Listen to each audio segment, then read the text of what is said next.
about your district and meaning basically the geographic boundaries of the district. Where does it stretch? Where does it lie?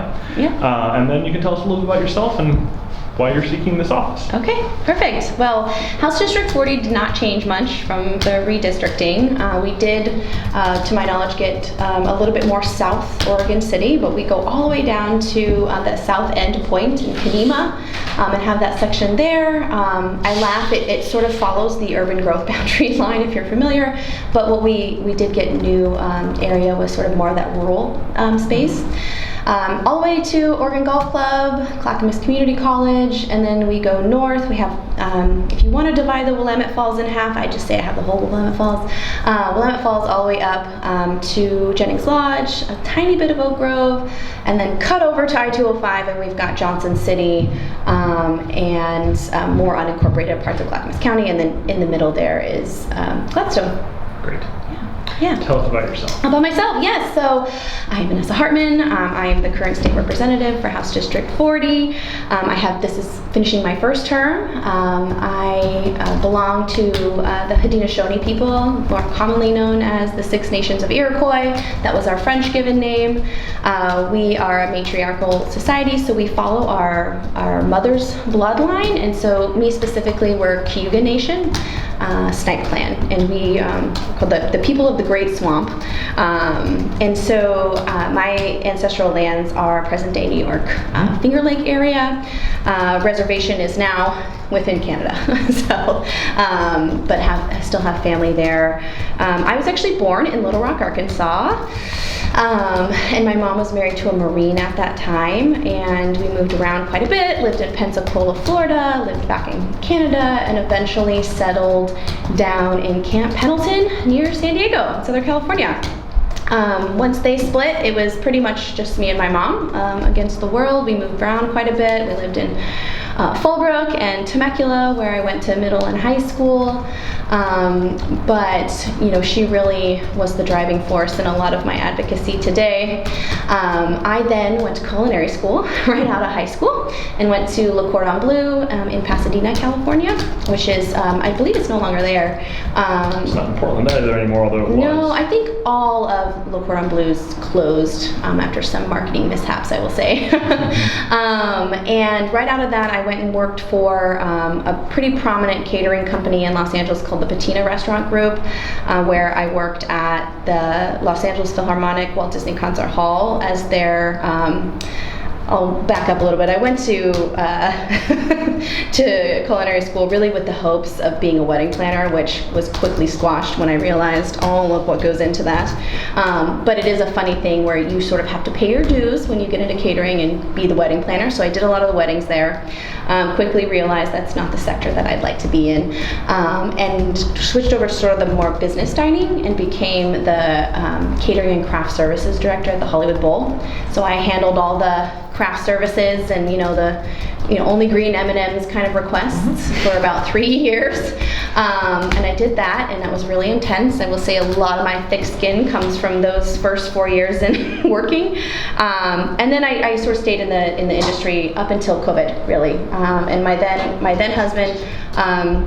We moved here for his job. He was at the the convention center, and I again worked for another catering group here in Portland called Food and Bloom. I think they've now merged with the Vibrant Table Group, but I worked at Montgomery Park, and I had 2 daughters. They're 10 and 12, and now I work at the Native American Youth and Family Center as their community wealth building manager. So I oversee what we call our asset building or intergenerational wealth building pathways, so pathways to home ownership and financial wellness and home repair.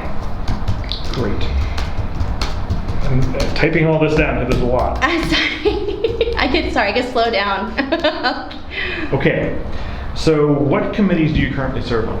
Okay, so information management technology, early childhood and human services, housing and homelessness, and I am the vice chair of the House Ag, Land Use, Natural Resources, and Water Committee. Vice chair of Ag and everything else. Ag and Land Use, Natural Resources, and Water. They combined them all. 4 very easy topics. No kidding. Yeah. Does that mean that you hold hearings on the dams? We did not hold any hearings in my first 2 sessions on the dams. I feel like we had an informational session on particularly the Klamath dams, but to my recollection, although we covered a lot, we didn't have too much interest in that other than like an informational session. Okay. Yeah, but it is a interest to me. What are your? I mean, actually, I'm curious. What are your thoughts on dam removal? I think, it's an interesting. I often like find myself walking in 2 worlds, like having my cultural connections, and then also understanding the need for a generation of power. I think that there's a conversation to be had, but ultimately, I think when it comes to salmon habitat and restoration, like we have to address this in a way that makes sense for salmon populations and their connection to earth and to a lot of different systems, but then also acknowledging like this is how we've been generating power. I mean, we have PG and Willamette Falls. How can we do both and have those honest and probably uncomfortable conversations about how we can remove while also honoring that we need to figure out an alternative now. Sure. What's the first bill you'd like to introduce next session? I was very excited if you were going to ask me this question, because I will say, as a new legislator last time, and if you remember, Clackamas County took quite a while to call my race. I think it took almost 7 or 8 days to call my race. We didn't get a ton of time to plan, and this time I feel much more, you have the relationships, the learning curve is gone, so we can plan a little better. And I've been keeping my head down as if we will be successful in November. But we had the legislative concept drop date and probably introduced between like 30 to 40 different legislative concepts, kind of ranging from topics to like tribal related issues to substance use amongst our elders, water testing and housing related topics. But what I'm most excited is not the right word, determined to uplift are some of the victims' rights bills that we, in talking with community. And some of those, we are wanting to expand the definition of coercion to include coercive control. So Oregon is the only state on the West Coast that doesn't recognize coercive control as a form of domestic violence. And so we're talking about psychological manipulation, isolating victims, controlling their finances, using technology to watch you or to harass you. Other states like Washington do broadly define that with some of the definitions that I just said. And so the bill would simply attempt to broaden that definition of coercion so that people can be protected in all aspects.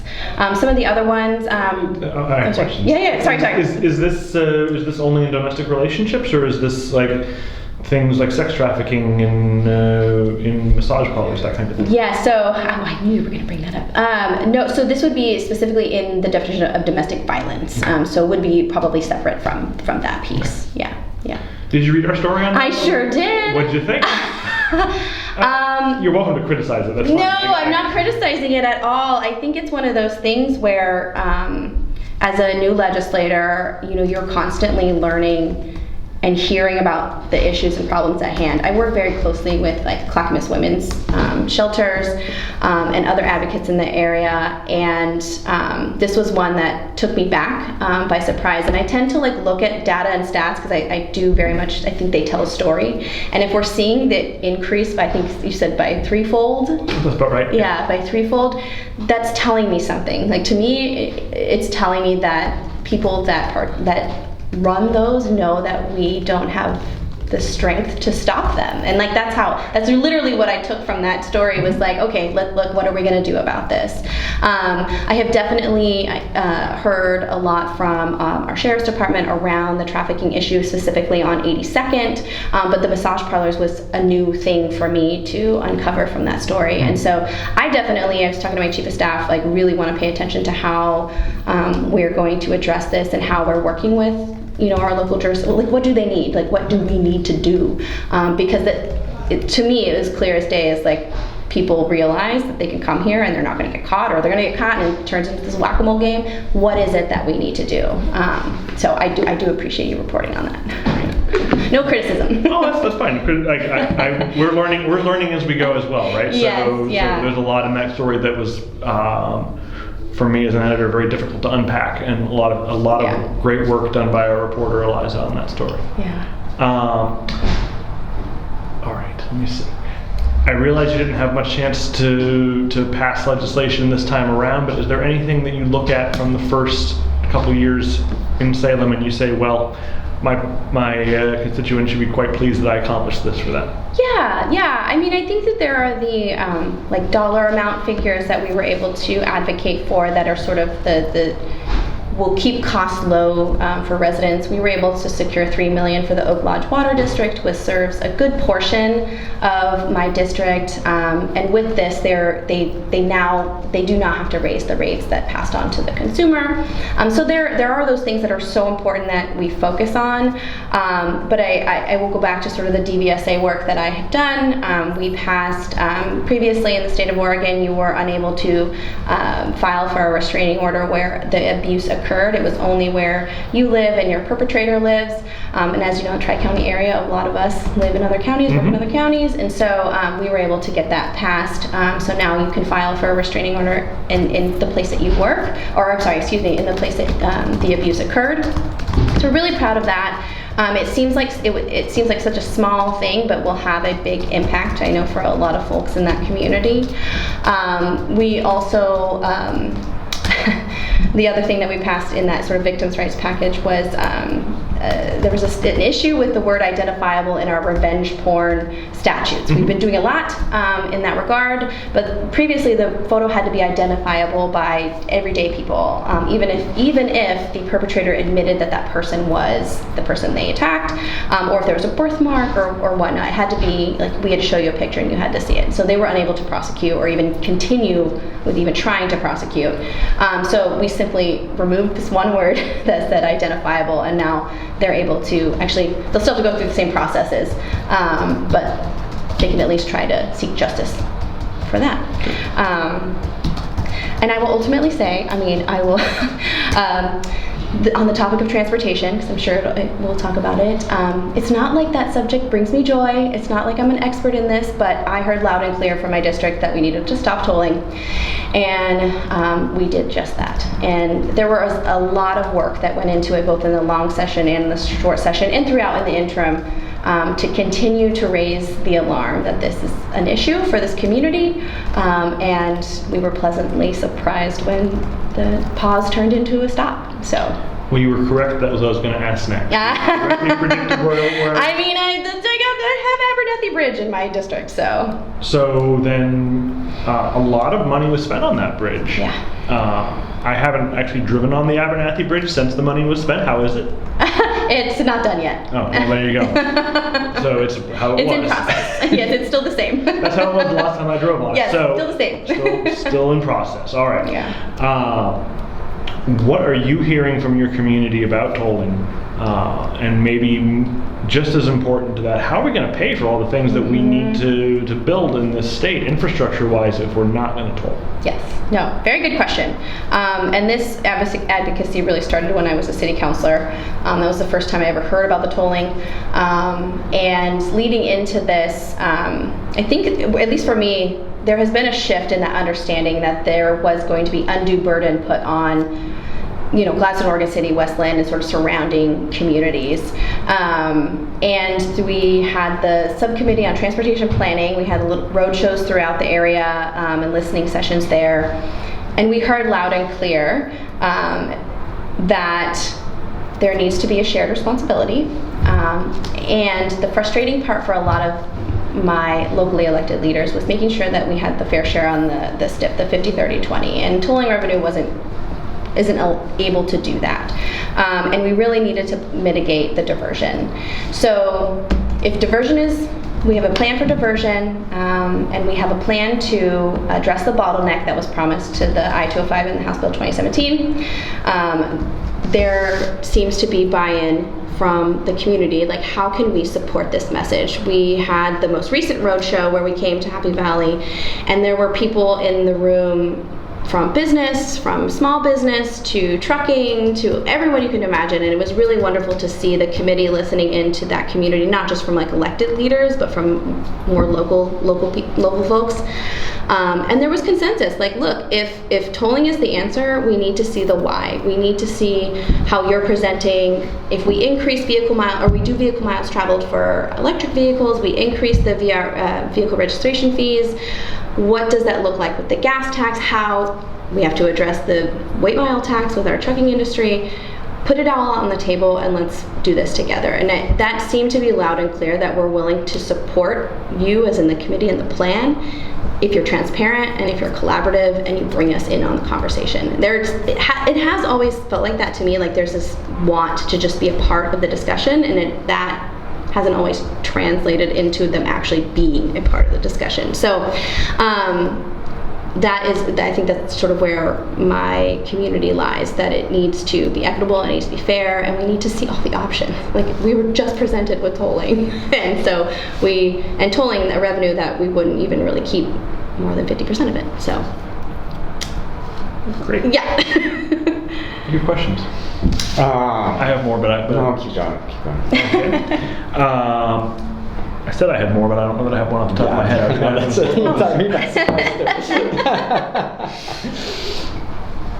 Let's see. Well, I do have one, but I'm sure you've answered this to us before, but I wasn't in the room. How'd you get into politics? So I had no intentions of being in politics at all. As I said, I went to culinary school. Right, that's what brings up the question. Yeah. As I recall, you're showing a knack for it. Our polling of Capital Insiders rated you as a very successful freshman lawmaker, if memory serves. Well, here's the thing. Hospitality breeds people workers. That industry is about people and relationships. Sometimes it teaches you how to say no with a smile on your face. And it also, in some of the work that I did there, it was really about, most of the time I answered to a board or a committee or a group of people, and I had to find a common solution for, as simple as what we're going to eat for an entree. And so a lot of those skills were transferable, especially the people management skills, I will say.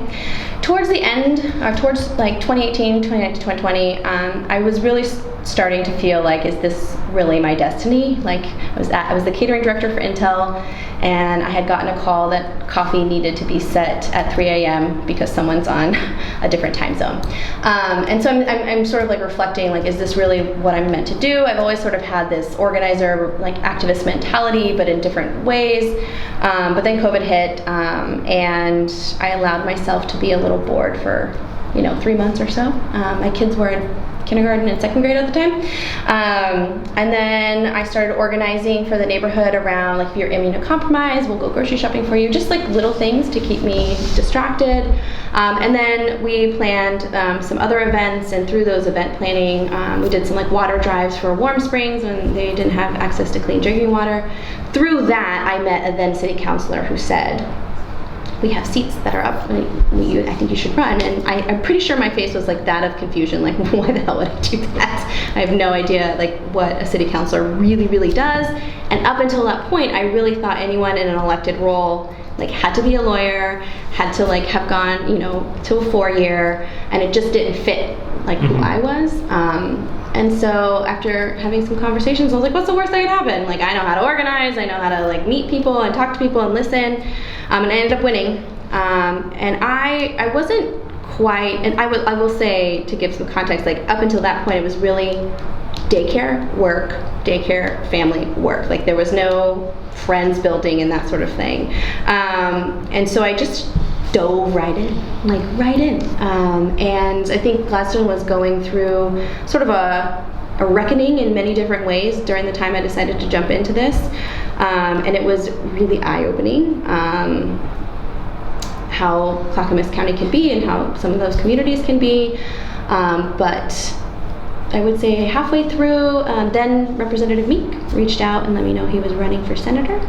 And again, the question posed itself, I think you should think about this. And I had thought about it, but obviously, like, give me some more years. And again, I thought to myself, okay, what's the worst that could happen? And dove right in, and at that point had no clue what it really meant to be in a swing seat. And as I'm sure you remember, I only won by 181 votes, but campaigned for 18 months, and now I'm here, and I have thoroughly saw the opportunity of the people part of this work, and really listening and centering around the voices of those with the lived experience and learning to uplift that work. I do have a question for you, actually. Please, before you get to keep going. yours, Yeah. I want to make sure that I checked it. I looked it up while we were talking, and you did receive very nice marks in the poll of lobbyists and other Capitol insiders. They speak highly of your integrity. They speak highly of your intelligence. They did have one concern. Okay. They said, and this is an exact quote: "Very aggressive in the charity basketball." You know, I was wondering if we could bring that up, man.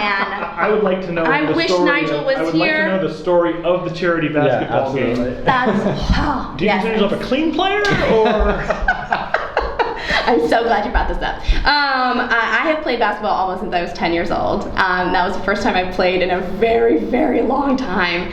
And I don't know, there was probably something that just came over to me that I thought I was 18 again. But, you know, maybe there was a little surprise on people's faces that I could, one, play basketball, and two, wasn't afraid if you were going to try and charge me or I was going to try and steal from you. So I wouldn't say that I'm aggressive. I would just say I know how to play.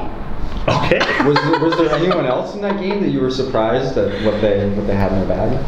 I think there were several. I think Senator Lieber, she can throw down for sure. I love that game. They want to get rid of it because I mean, people did get hurt, but historically, everybody gets hurt. I think that's where Senator Bonham broke his teeth.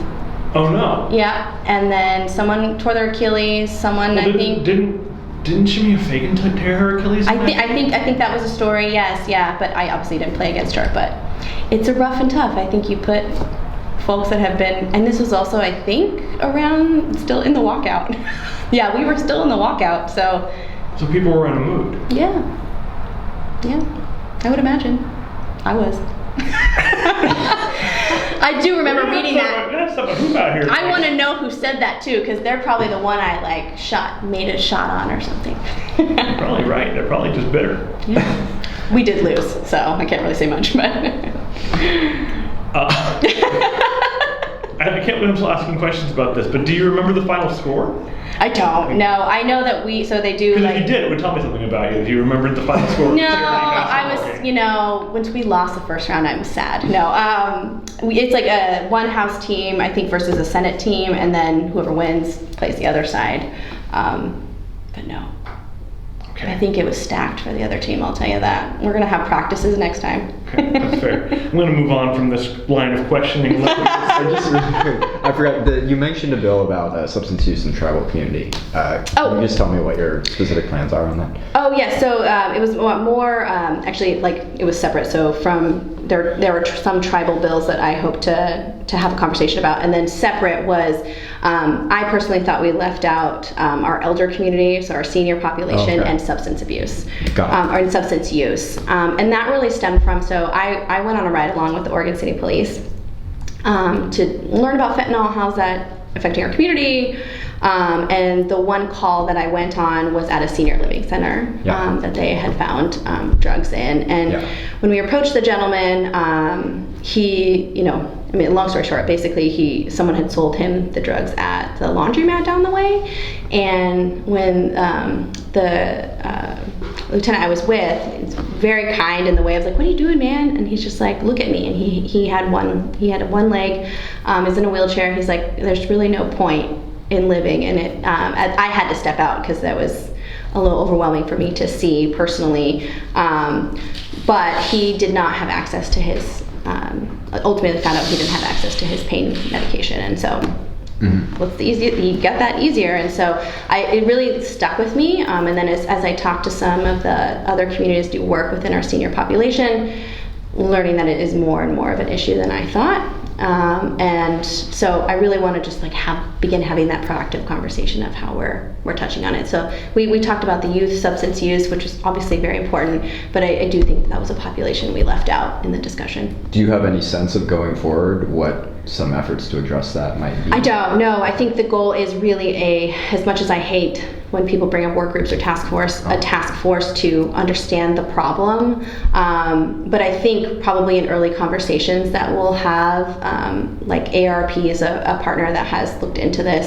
They probably have some tools to see what other states have been doing, but it'll probably come down to, access to healthcare and access to the prescriptions that they might need. Okay. So, yeah. I'm asking this because I'm the healthcare reporter. Do you have any, or is there anything going on right now or legislation for healthcare in the tribal community? Or I know that's been an area of focus historically. Right. Yeah, for me, not particularly. Okay. I know that there will be trying to do a lot of work to bring back sort of the MMIP work that was started by Representative Sanchez. There was a report that came out, but I think that there were some gaps with what we're hearing from community.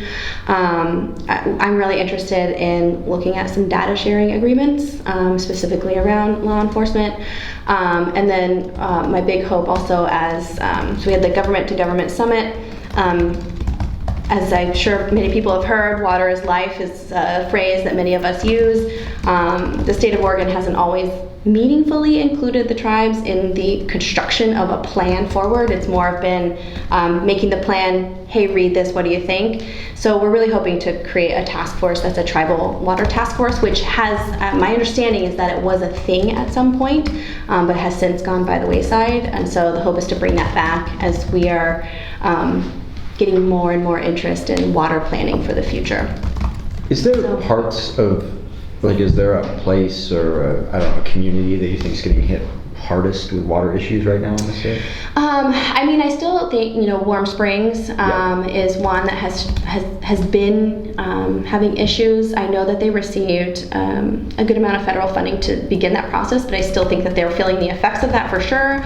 I think the Umatilla area, the lower Umatilla water basin, not just tribal, but just that area as well, when it comes to the nitrates, I think that they're nitrate is not going to go away, and it's probably a problem in many other parts of the state.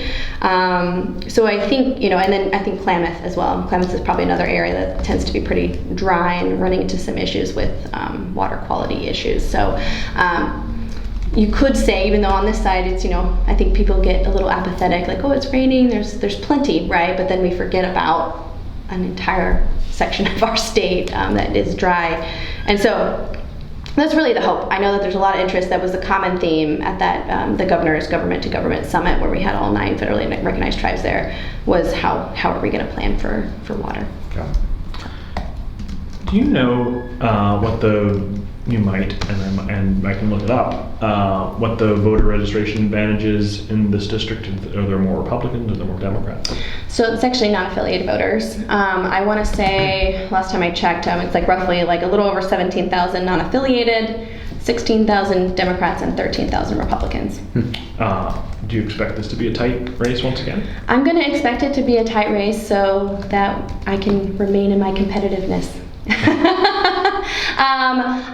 I don't know. I still feel very new to this world. I think a lot of people will say this district is always going to be tight. It was always tight for Senator Meek. It was tight for then Representative Barton. I think the demographic is changing. It really is. But I think it's always going to be a swing seat, if you will, Sure. I guess. Traditionally, if your opponent were here, we would offer you the opportunity to ask him a pointed question. Yes. I'm going to ask you to ask your opponent a question, even though he's not here to answer it, just as an opportunity to see if we can differentiate you slightly. Yeah. No, I don't. If he were here, what would you want to? Yeah, I don't know much about him. I think the one thing, so being out on the doors, it has been clear and top of mind. One of the top things is our access to reproductive rights, specifically abortion. And when he ran in a different race, a different district, there is the 2020, Oregon Family Council Voters Guide, where there was a section about restricting abortion. And so my poignant question really is, would you vote to restrict abortion access in the state of Oregon? Well, we'll try to see if we can figure that one out. Okay. Yeah. I have no idea if we'll ever talk to him, but if we do, we'll ask that You let question. me know. Anything else? Well, what on your list did we not ask you that we should have? No, I'm not telling you. We're going to hide that. Nothing. Yeah. You asked me all these things. It's Okay. great. Okay. Fair.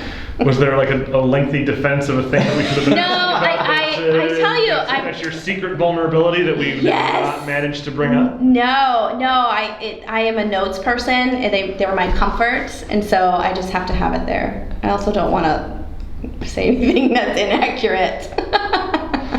All right. We have a fun question that we ask every candidate. This time around, and I think, I'm not actually going to answer, but I can be more specific in the question. What were you best known for in Temecula High School? Ooh, well, it was Chaparral High School. Temecula Valley was our opponent. I actually knew that this was the question, so I brought something. Yeah, people tend to leak it by the time we get to the stage of the process. Okay, so I spent all week whether or not to share what I brought for you guys. But a prop? I did. Bring- no, I no, did. no. Oh, yeah, I'm gonna give you the context first. So in high school, what'd you say? What I was best known for? Yeah. Oh, I played a lot of sports. So I played basketball. I ran track. I ran cross country, and I played volleyball. Mm-hmm. But I was also the senior class president.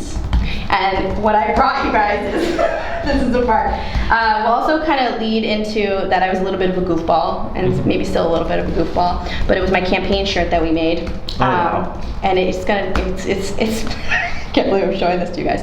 But here it is. Oh my gosh. Oh my goodness. Look at that. Yes, I was a little bit of, I was like, I have this tank top in my little high school goodie bag. And I'm like, I'm gonna bring it. And I showed my team, and they're like, wow, you were many things. So this is me, obviously, right? No, It's me, obviously, yeah. right? And yeah, pick me.